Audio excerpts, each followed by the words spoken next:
अस्सलामुअलैकुम। Now we are going to continue our lecture further. पहले हमने इसकी बेसिक्स पढ़ी थी, अब हम आगे पढ़ेंगे developmental disorders of bones and cartilage. इसको पढ़ने के लिए सबसे पहले इसमें दो टर्म्स बताई गई हैं हमारे बेसिस में, उसको समझ लेते हैं, then we will proceed further. वो दो टर्म्स कौन सी है? एक हमारे पास है dysostosis and second term is dysplasia. इनका ये कहना है कि जो डेवलपमेंटल इनॉमलीज आ रही हैं वो या तो डायसोस्टोसिस की वजह से होती हैं या फिर डिस्प्लेजिया की वजह से होती हैं। अब डायसोस्टोसिस क्या है? डायसोस्टोसिस का मतलब क्या है? यहाँ मसला आता है हमारे पास, जो हमारा मीसेनकाइम होता है उसकी माइग्रेशन में और कंडेंसेशन में। डायसोस्टोसिस में मसला क्या होता है कि जो मीसेनकाइम होता है उसकी माइग्रेशन और कंडेंसेशन जो है वो एबनॉर्मल हो जाती है, उसमें प्रॉब्लम्स आ जाती हैं।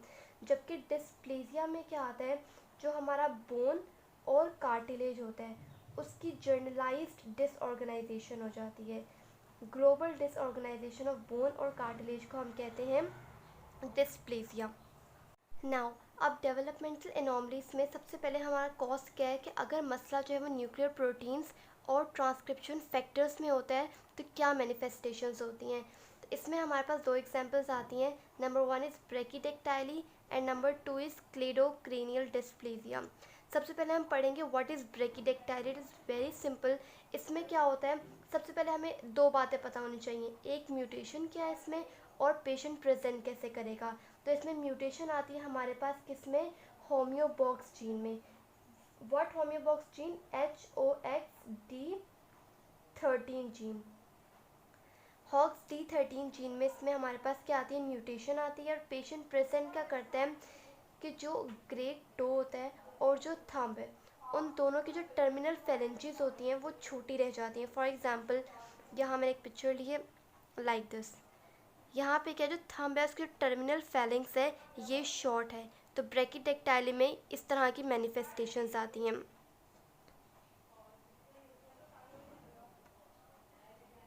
उसके बाद हमारे पास आता है क्लेडोक्रेनियल डिस्प्लेजिया। क्लेडोक्रेनियल डिस्प्लेजिया में किस जीन में म्यूटेशन होती है? RUNX2 जीन में म्यूटेशन होती है। इसमें इम्पॉर्टेंट चीज़ें क्या है कि पेशेंट के अंदर क्या क्या चीज़ें प्रेजेंट करती है, हमें वो चीज़ लिखनी है, किस तरह हमें नज़र आएगा क्लेडोक्रेनियल डिस्प्लेजिया का पेशेंट। तो सबसे पहले हम from head to toe start करते हैं। तो हेड में हमें क्या मिलेंगे? सबसे पहले जो फॉन्टेनल्स होते हैं वो क्या होते हैं? पेटेंट होते हैं क्लेडोक्रेनियल डिस्प्लेजिया में। उसके बाद क्या होता है, जो सूचर्स होते हैं उनका क्लोजर जो है वो क्या हो जाता है? डिले हो जाता है, डिले क्लोजर ऑफ सूचर्स। इसके अलावा हमें क्या मिलता है? इसमें वॉर्मियन बोन्स मिलती हैं। पहले मैं आपको बता दूं व्हाट आर वॉर्मियन बोन्स। वॉर्मियन बोन्स कहते हैं कि एक सूचर आ रहा है उसके दरमियान में एक्स्ट्रा बोन जो नज़र आ जाती है that is wormian bone like this. इसमें क्या है, ये सूचर है नॉर्मल और बीच में ये देखें, what is this? This is extra bone with in the suture, इसको हम कहेंगे वॉर्मियन बोन। तो ये चीज़ हो गई। उसके बाद इन पेशेंट्स में हमें क्या मिलता है, इनमें जो टीथ होते हैं उनकी इरप्शन भी क्या हो जाती है? Delay eruption of teeth. और सबसे इम्पॉर्टेंट चीज़, बहुत डिस्टिंग्विशिंग फीचर होती है इस डिज़ीज़ का, दैट इज़ प्रिमिटिव क्लेविकल्स। इन पेशेंट्स के क्लेविकल जो है वो सही तरह डेवलप नहीं हुए हुए होते, जिसकी वजह से क्या होता है, इनके शोल्डर्स जो है वो अप्रॉक्सीमेट कर जाते हैं लाइक दिस। शोल्डर्स जो है वो आपस में मिल जाते हैं क्योंकि क्लेविकल्स जो है वो प्रिमिटिव हैं। और लास्ट क्या होता है क्लेडोक्रेनियल डिस्प्लेजिया में, कि ऐसे पेशेंट्स की हाइट भी क्या हो जाती है? शॉर्ट हाइटेड होते हैं ये पेशेंट्स। तो अभी तक हमने क्या पढ़ा? हमने सबसे पहली कॉज पढ़ ली थी अब न्यूक्लियर प्रोटीन्स और ट्रांसक्रिप्शन फैक्टर में डिफेक्ट की, जिसमें दो एग्जाम्पल थी ब्रैकिडेक्टाइली, क्लेडोक्रेनियल डिस्प्लेजिया।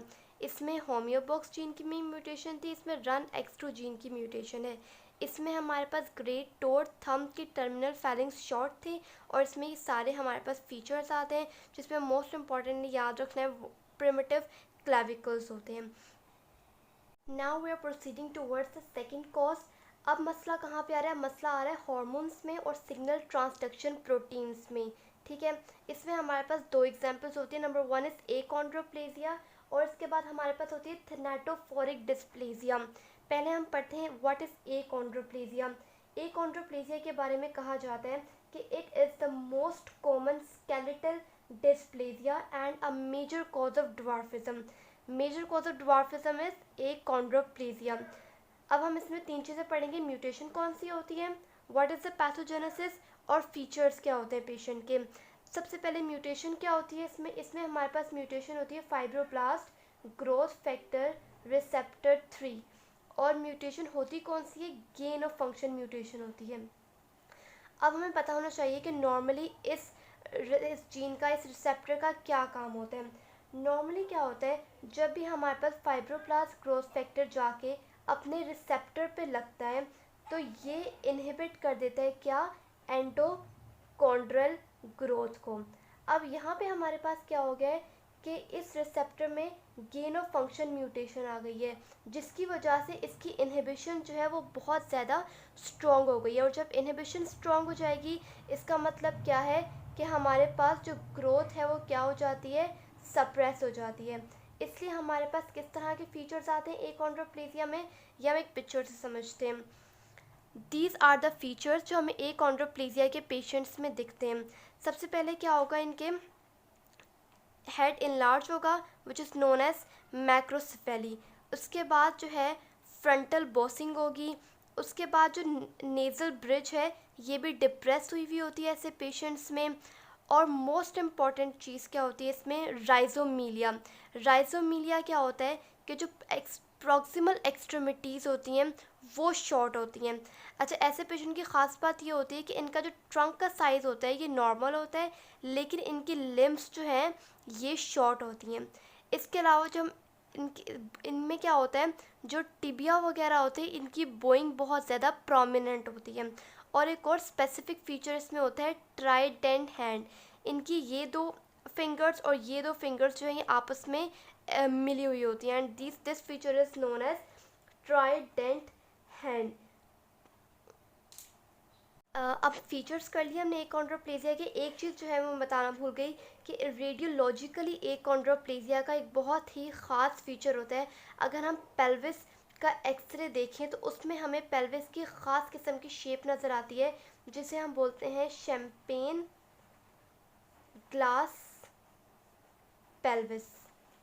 ये हमें एक्सरे पे कुछ इस तरह से नज़र आता है, like this, similar to champagne glass. तो ये भी बहुत इंपॉर्टेंट फीचर है एकोंड्रोप्लेजिया का जो याद रखना है।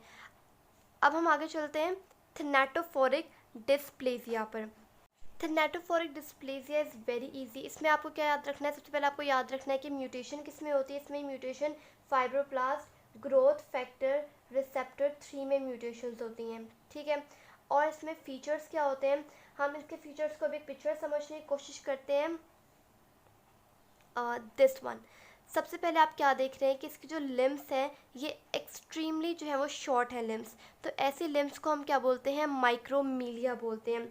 सबसे पहली बात क्या याद रखनी है कि इसमें लिम्स की माइक्रोमिलिक शॉर्टनिंग हो जाती है। और इसके अलावा इसमें भी हेड में क्या हो रहा है, फ्रंटल बॉसिंग हो रही है, ये चीज़ याद रखनी है। इसके अलावा इसमें मैक्रोसेफेली भी मिलती है हमें। और इसका एब्डोमेन जो है वो क्या होता है, बेल शेप्ड एब्डोमेन होता है। सबसे इम्पॉर्टेंट चीज़ और डिस्टिंग्विशिंग फीचर जो थैलेटोफोरिक डिस्प्लेजिया का होता है वो होता है कि इन पेशेंट्स की जो चेस्ट कैविटी होती है वो बहुत छोटी होती है, जिसकी वजह से क्या होता है, इनकी लंग्स वगैरह की डेवलपमेंट ठीक तरीके से नहीं होती, रिस्पायरेटरी इनसफिशिएंसी का सामना करना पड़ता है। और यही वजह है कि बहुत कम इंडिविजुअल्स जो हैं वो सर्वाइव कर पाते हैं। ज़्यादातर क्या होता है, at the time of birth इनकी डेथ हो जाती है।